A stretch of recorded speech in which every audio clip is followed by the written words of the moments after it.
नहीं हो रही ना पढ़ाई? क्यों नहीं हो रही?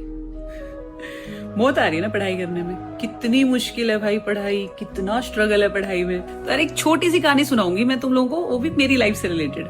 तो जब मैं नई नई यूपीएससी की तैयारी करने लगी तो उसके लिए मैं दिल्ली आके पीजी में रहने लग गई। तो मेरा जो पीजी था ना उसके नीचे एक गार्ड अंकल रहते थे जिनको मैं आते जाते ऐसे नमस्ते कर देती थी। तो शायद मेरा मेंस का टाइम था और उस टाइम ना मैं लाइब्रेरी से थोड़ा लेट आती थी। तो ऐसे ही एक दिन रात को मैं आई तो मैंने उनको नमस्ते की। तो अंकल ने ऐसे ही मुझसे पूछ लिया कि और बेटा कैसी चल रही है पढ़ाई?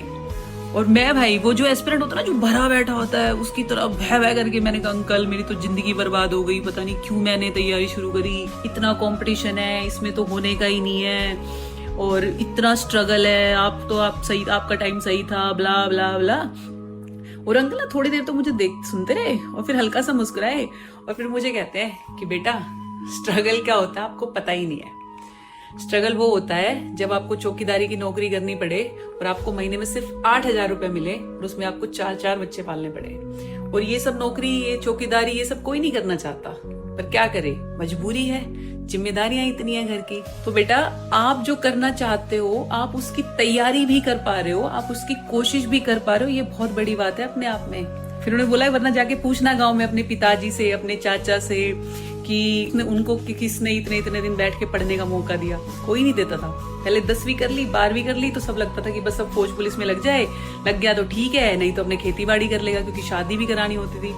और महिलाओं को तो ये मौके कभी मिले ही नहीं। तो बेटा ये जिसको तो आप स्ट्रगल समझ रहे हो ना, ये स्ट्रगल नहीं है, ये प्रिविलेज है।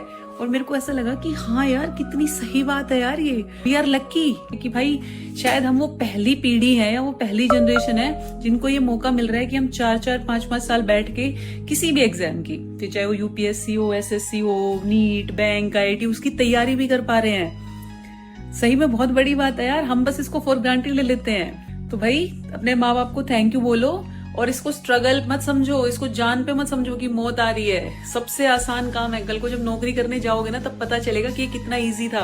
एक कुर्सी पे बैठ के सिर्फ पढ़ना है, सिर्फ पढ़ना, ठीक है?